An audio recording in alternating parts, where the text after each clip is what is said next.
जब दी गई बीरबल को फांसी। एक दिन की बात है, रानी जोधा बादशाह के साथ बैठी थी। तब रानी बोली, हुजूर, मेरा भाई मानसिंह तो बीरबल से भी ज्यादा समझदार है, लेकिन आप सिर्फ बीरबल को ही सबसे बुद्धिमान मानते हैं, ऐसा क्यों?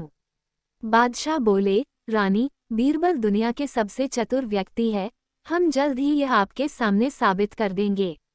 अगले दिन बादशाह ने दरबार में मानसिंह और बीरबल दोनों को बुलाया और बोले, मानसिंह और बीरबल, आप दोनों को हमारा एक गुप्त संदेश ईरान के बादशाह तक पहुंचाना होगा, क्योंकि आप ही हमारे विश्वास पात्र है।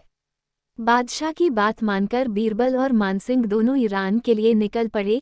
कुछ दिन की यात्रा के बाद वो ईरान के बादशाह के सामने पेश हुए और उन्होंने बादशाह अकबर का संदेश उनको दिया। ईरान के बादशाह उस संदेश को पढ़ने लगे। उस संदेश में लिखा था कि, मित्र, हमने इन दोनों को आपके पास इसलिए भेजा है क्योंकि हम चाहते हैं कि आप इन दोनों को मौत की सजा दे। पत्र पढ़कर ईरान के बादशाह बहुत हैरान हुए। वह अपने वजीर से बोले, हमें कुछ समझ नहीं आ रहा कि बादशाह अकबर ने ऐसा संदेश क्यों भेजा और उन्होंने इन दोनों को अपने देश में ही सजा क्यों नहीं दी। वजीर बोला, हुजूर, शायद इन दोनों ने कोई बड़ा जुर्म किया है, लेकिन बादशाह इनको अपने हाथों से सजा नहीं देना चाहते, इसलिए उन्होंने इन्हें यहाँ भेजा है। हमें उनकी बात मानकर इन दोनों को सजा दे देनी चाहिए। ईरान के बादशाह को बात सही लगी और ईरान के बादशाह ने बोला, सैनिकों, बीरबल और मानसिंह को गिरफ्तार कर लो, कल इन्हें फांसी पर लटका दिया जाएगा। ईरान के बादशाह की बात सुनकर मानसिंह चीखने चिल्लाने लगे, लेकिन किसी ने उनकी नहीं सुनी। बीरबल और मानसिंह को जेल में डाल दिया गया।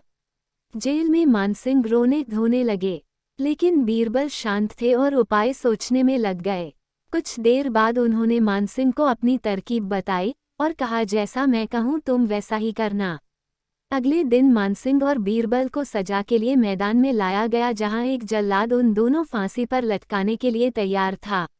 वहां पहुंचते ही बीरबल बोले, हुजूर, सबसे पहले मुझे मौत की सजा दीजिए, क्योंकि मैं बादशाह का सबसे वफादार मंत्री हूँ।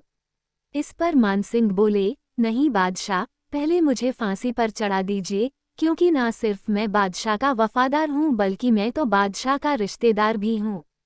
उन दोनों की बात सुनकर ईरान के बादशाह का सर चकराने लगा। वह बोले, तुम दोनों को मरने की इतनी जल्दी क्यों है? क्या तुम्हें अपनी जिंदगी प्यारी नहीं है? मानसिंह बोले, हुजूर, हमारे यहाँ एक बहुत ही बड़े पीर हैं। उन्होंने बताया कि ईरान में जिस हिंदुस्तानी को सबसे पहले मृत्युदंड दिया जाएगा वह इस पूरी दुनिया का सुल्तान बनेगा। ईरान का सुल्तान अपने वजीर से बोला, वजीर, अब समझ आया कि बादशाह अकबर ने अपने रिश्तेदार को यहाँ पर हमारे हाथ से मृत्युदंड देने के लिए क्यों भेजा है, जिससे पूरी दुनिया पर उनकी सल्तनत हो। अगर ऐसा हुआ तो इनमें से कोई एक दुनिया का बादशाह बन जाएगा।